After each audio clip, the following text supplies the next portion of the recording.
Ja som v Prašníku poprvýkrát a musím povedať, že sem určite pôjdem, sa vrátim ešte aj v budúcnosti, pretože jednak sa mi veľmi páči to prostredie a musím skloniť poklonu najmä starostovi a nepochybne aj teda obecnému zastupiteľstvu za to, ako v relatívne malej obci oslavy vyzerajú. Tieto oslavy boli skutočne dôstojnou pripomienkou 80. výročia Slovenského národného povstania. Ja som veľmi spokojný, aj keď vždy nás to stojí veľmi veľa úsilia, v podstate robíme to traja chalani, ja im veľmi pekne za to ďakujem. Vždy nám pomôžu, buď sú to futbalisti, tento rok to boli a asi že nám s tým pomôžu. Stojí to veľa úsilia, ale myslím si, že konečný výsledok tej našej práce stojí určite za to a budem tom, zakiaľ tu budem ja starostom, budem tom určite pokračovať. Teraz častejšie sa stretávam s pani Zolerovou a počúvam jej príbehy, ktoré sú ozaj pravdivé. Ona ich vie veľmi dobre a autenticky povedať, že človek sa vie do toho vžiť a ja ďakujem za takýchto ľudí a som šťastný, že tu ešte žijú a ten odkaz je silný a musí tu zostať. Musí tu zostať a my ho musíme šíriť. Od toho sme tu.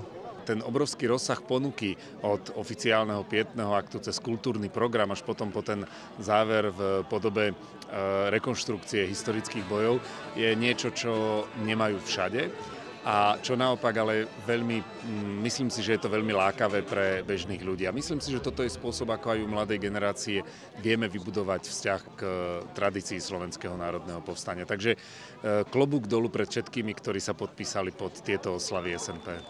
Klub vojenskej histórie, vlastne sme KVH Prašník. Máme sídlo tu na Prašníku, kde organizujeme aj dneska túto ukážku, kde prebiehali boje SNP a vlastne sme združenie nadšencov, ktorí sa venujú histórii a týmto bojom, respektíve rekonštrukciám historických bojov, ktoré prebiehali na našom území. Na Prašníku boli jedni z najväčších teda bojov počas povstania, takže mala nadväznosť aj na konkrétne udalosti, ktoré sa tu odohrávali. Samotné tie práce nachystať niečo takéto, tak obnáša to kopec roboty, aby to bolo zosúladené, takisto nejaké výbuchy, ktoré sa riešia s pyrotechnikom. Vidíme tu, že ten strmý kopec, šlapa to hore-dole, veru dá zabrať a tie uniformy teda sú po ukážke kompletne prepotené. Hlavne teda tie vlnené. Môžem vám povedať, že aj v dnešnom rozdelenom svete,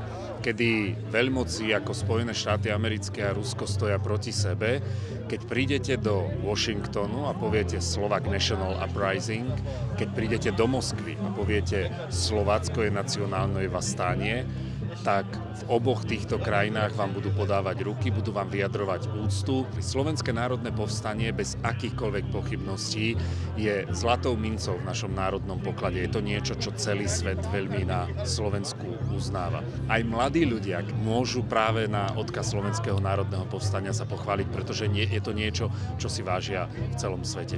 Takže áno, je dôležité, aby sme tradíciu Slovenského národného povstania udržiavali. Vďaka Slovenskému národnému povstaniu sa môžeme hrdiť pred celým svetom. Pevne verím, že raz tu budeme stáť na novom pódiu, na novej streche všetko a že budeme sa už len raz z toho smiať, jak sme to tu mali, v akom stave a budem robiť preto všetko, aby sme to spravili a opravili hlavne. Lebo určite to stojí za to už len kvôli tým ľuďom našim a kvôli tomu prostrediu.